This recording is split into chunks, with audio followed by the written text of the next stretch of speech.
Negara yang berbatasan dengan Irak di sebelah utaranya dan Arab Saudi di sebelah selatannya ini memiliki luas 17.818 km persegi atau sekitar setengah luas Provinsi Jawa Barat. Ini adalah negara terkaya nomor 5 di dunia. Dalam hal pendapatan per kapita, 90% perekonomiannya ini sangat bertumbuh pada sektor minyak dan diperkirakan cadangan minyak Kuwait ini dapat bertahan hingga 90 tahun. Karena banyaknya cadangan minyak Kuwait tersebut, membuat harga bensin di Kuwait ini lebih rendah daripada harga air. Selain itu, karena saking kayanya, di Kuwait ini semua tagihan listrik dibayar oleh negara dan terkadang pemerintah menghapuskan pinjaman untuk warganya. Kuwait dikenal sebagai salah satu negara surga bagi kaum ekspatriat. Sebanyak 70% populasi Kuwait ini dari total populasi sebesar 4,8 juta jiwa, hampir 3,4 juta jiwa merupakan warga negara asing. Semua warga negara Kuwait akan mendapatkan berbagai macam fasilitas secara gratis. Seperti jika ada yang menikah, maka pasangan tersebut akan mendapatkan kado pernikahan dari pemerintah sebesar 250.000 US dollar atau setara 3,6 miliar rupiah. Lalu untuk biaya berobat dan pendidikan gratis.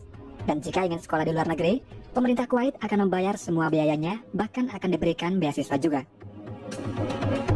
Kemudian untuk wanita janda, akan diberikan tunjangan bulanan sebesar 14.000 US dollar atau sekitar 203 juta rupiah sampai janda tersebut mendapatkan. Menariknya lagi, tidak ada pajak yang dibebankan kepada warganya dan juga warga negara asing. Sedangkan untuk perusahaan yang mengimpor barang ke negara Kuwait ini hanya dikenakan pajak sebesar 4% saja. Karena kekayaannya itu, Kuwait ini mempunyai rencana untuk membangun mega proyek terbesar yang diberi nama Sabah Al Ahmad CCT. Meski jumlah nominalnya ini tidak diketahui pasti, namun diperkirakan biaya proyek CCT ini sekitar 5 miliar US dollar atau setara dengan 72,5 triliun rupiah. Ide awal membangun CCT ini pertama kali dicetuskan oleh Khalid Yusuf Al-Marzouk, yaitu seorang pengembang dan entrepreneur. Dia melihat peluang kalau penduduk Kuwait memerlukan banyak rumah mewah untuk dibangun.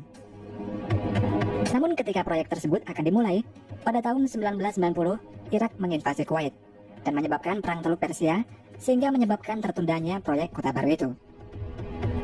Pada invasi tersebut, Irak membakar ratusan sumur minyak Kuwait dan membutuhkan waktu bertahun-tahun agar negara Kuwait ini bisa pulih lagi.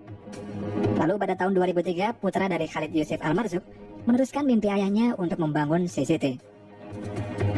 Proyek ini akhirnya mulai dibangun pada tahun 2003 dan diresmikan pada pertengahan tahun 2016. Sedangkan untuk pembangunan kota ini direncanakan selesai sepenuhnya dalam jangka 25 tahun dengan total 10 fase dan masih terus berjalan sampai saat ini. Sabah Al Ahmad CCT ini dapat dihuni sekitar 250.000 penduduk. Dan saat ini CCT memiliki pantai buatan dengan panjang total lebih dari 84 km. Dan ketika selesai nanti, seluruh pantai buatan ini akan memiliki panjang lebih dari 200 km. Pantai buatan pada CCT ini sangat unik dan tidak biasa, karena berbeda dengan pulau reklamasi seperti pada Dubai. Jika pada pulau reklamasi pada umumnya membawa daratan ke laut, namun pantai buatan pada CCT ini membawa laut ke daratan. Sabah Al Ahmad CCT ini adalah kawasan perkotaan pertama di Kuwait yang dibangun sepenuhnya oleh pihak swasta. Proyek pembangunan CCT ini dikerjakan sebanyak 3.200 orang pekerja yang berasal dari 20 negara yang berbeda. Pembangunan CCT ini sangat rumit dan kompleks karena dibangun pada rawa asin yang memiliki sungai kecil, serta airnya ini dipengaruhi oleh pasang surut air laut.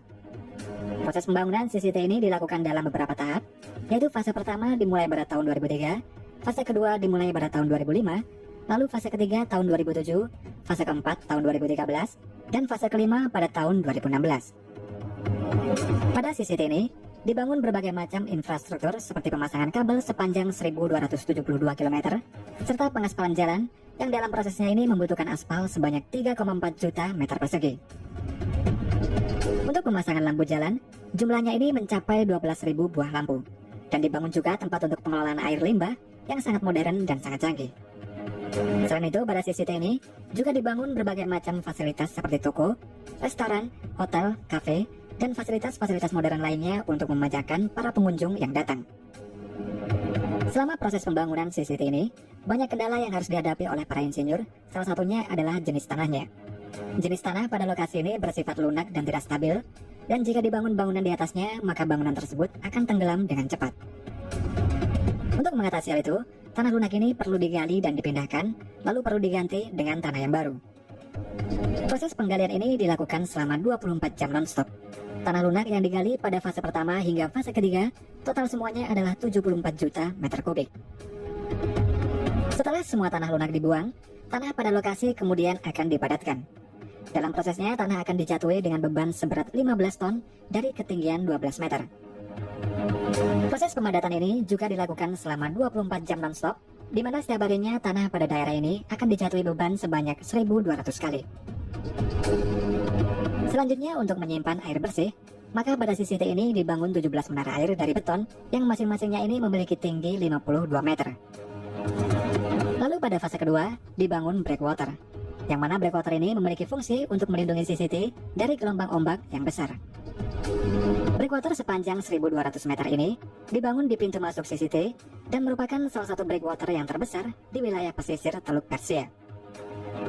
Setelah itu dilanjutkan dengan fase ketiga, yakni dengan membangun jembatan yang berfungsi menghubungkan antara pantai buatan satu dengan pantai buatan yang lainnya.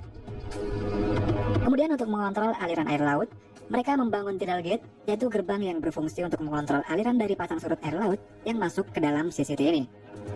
Nantinya air dari laut ini akan melewati gerbang ini sebanyak 7,2 juta galon per menitnya, dan tidal gate ini memiliki tinggi 6 meter, lebarnya 6 meter, serta berat masing-masingnya ini adalah 10 ton. Selanjutnya adalah pembuatan pantai buatan. Untuk membuat pantai buatan ini diperlukan pasir yang sangat banyak, dan karena susahnya mencari pasir yang cocok untuk pantai buatan tersebut, maka tanah lunak yang sudah digali tadi akan diproses lagi. Tanah lunak tadi dicuci sebanyak 4 kali dengan air, dan setiap harinya sebanyak 4.000 ton tanah lunak dicuci selama 24 jam non-stop. Tujuan dari pencucian ini adalah untuk mendapatkan pasir yang terkandung di dalamnya.